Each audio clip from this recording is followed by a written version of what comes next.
not walking our talk if we're not making some type, as conscious of an effort as we can to clean up that stuff. And we all have blind spots. We all have blind spots. I discovered one in myself just recently. I was like, oh, huh, okay, now I see it. No judgment, just time to correct that one. Time to correct that. And I might not correct it right away, it's going to be practice. It's going to be practice, but it's going to be a part of my daily conscious practice. And I'm real excited that I suddenly saw it. You know, maybe that's a really great prayer. Please show me all my, please show me.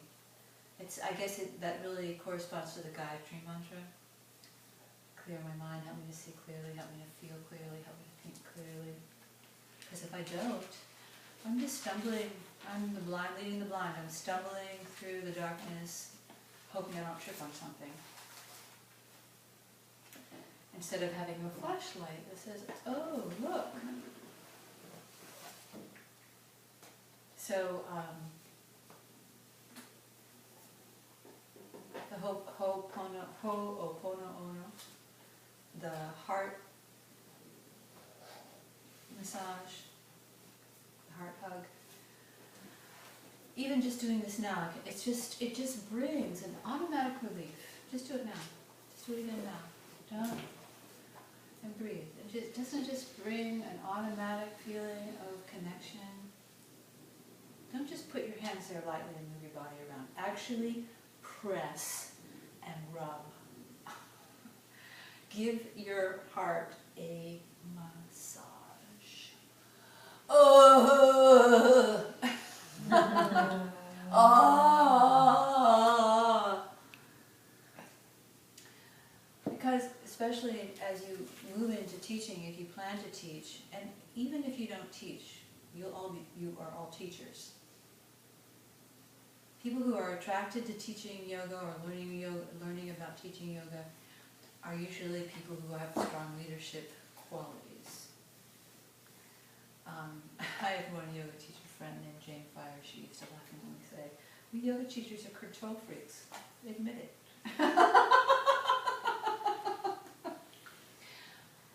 Yes, it's true. Our intention is for the good. I'm going to control what you do, and you're going to be controlled by me for your good and for my good. But that I'm kidding, because I don't want you to stay in that place. It's really I relinquish control to the divine, because I'm on this path of evolution as well, and I'm honored to be a yoga channel, because in being a yoga channel, I'm receiving from the yoga as well, and I trust that. I trust that river of yoga. I'm jumping into that river of yoga, and if my light can shine and help you realize that you have a light inside too, then the more the merrier, and everybody needs to shine their light. So.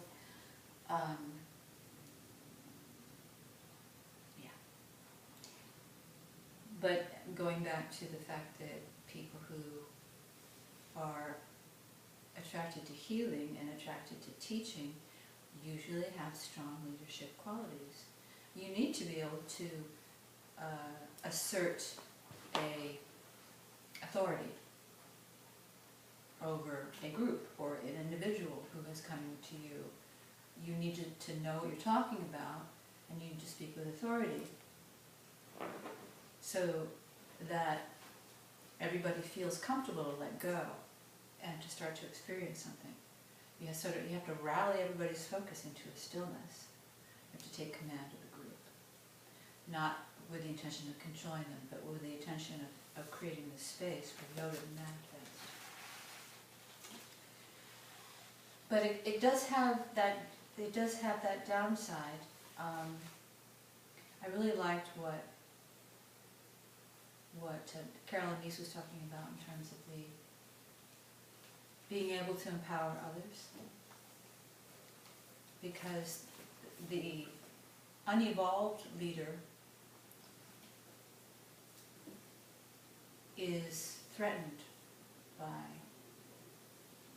others who also seem to have some authority.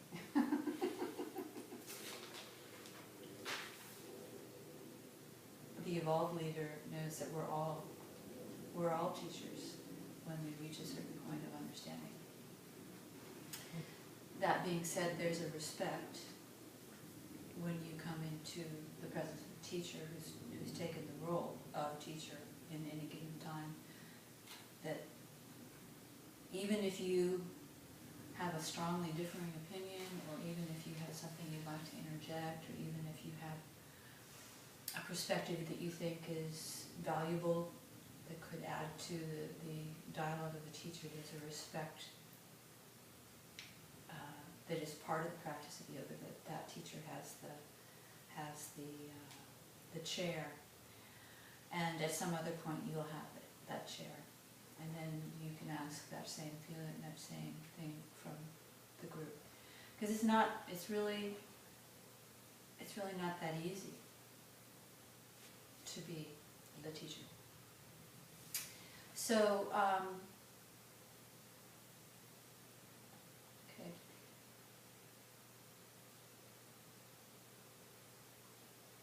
But there comes a point in teaching, this is something I'm recognizing, honestly, that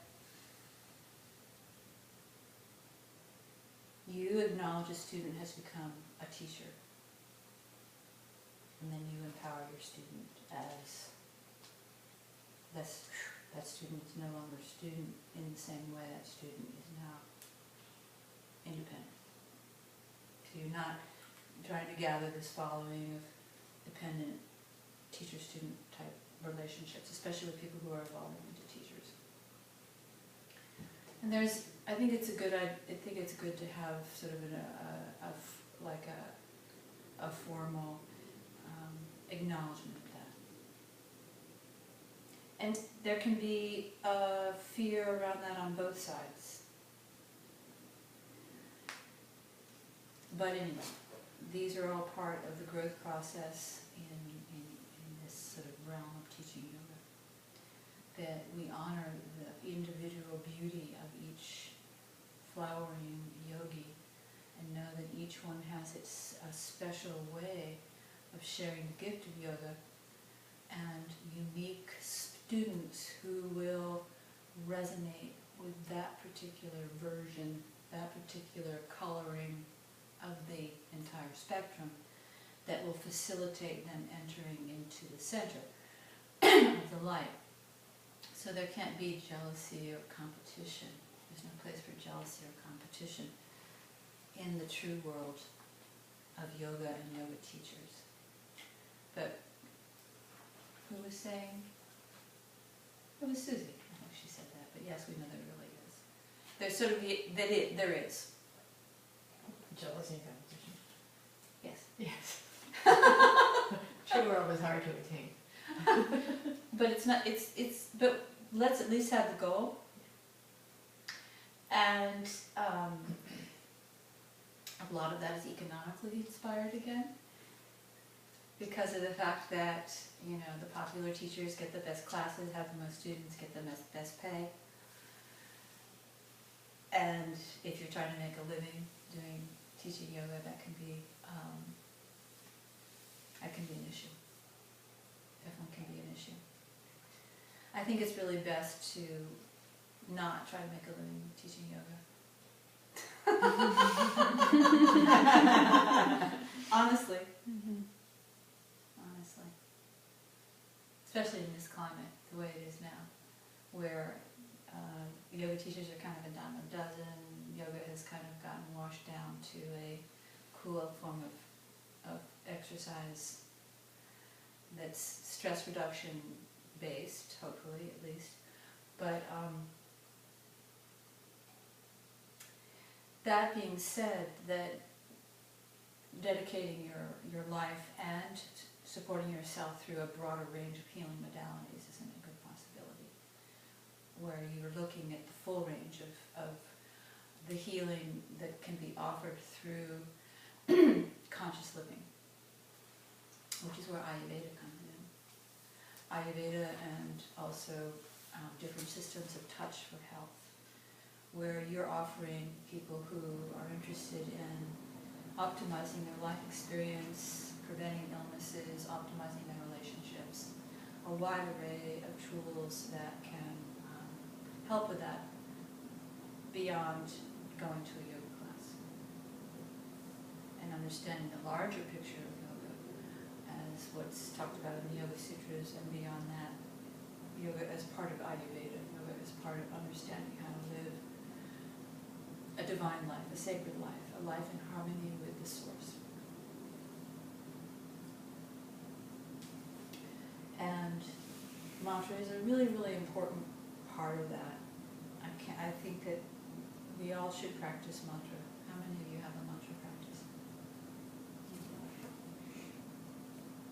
No, there's a fly that went right in front of it. It's like, And you're going, yes, no, yes, yeah. no. Get Sort in of, there. yes. You have a mantra practice, Yeah, but this, with the summer and my schedule like changing, it's sort of gotten Prioritize. knocked around. Regular. It was regular when I'm in school and on and off.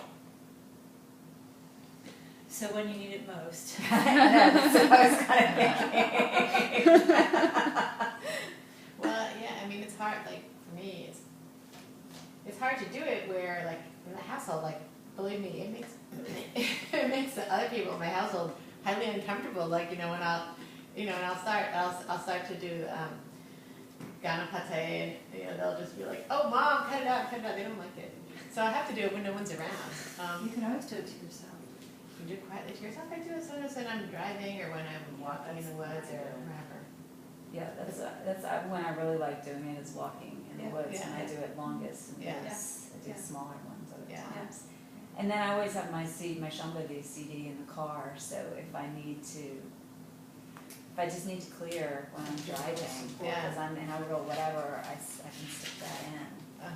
Because I know you can do it quietly yourself, but I really think, I can really see that doing it so that you feel the vibration actually is helpful. I mean, that is really nice. So, I mean, that has to be it out loud. In a way, I mean, I feel like I almost can do this sort of, it's almost like a vibration practice, which is sort of like almost a mantra practice when I'm listening to music, like especially for like bluegrass and classical guitar and different things that have these sort of string chords to them, and I feel you can latch into those vibrations and feel this clearing. Sure. Sure. Did you have your hand up? Yeah, I think, when we let go of perfection,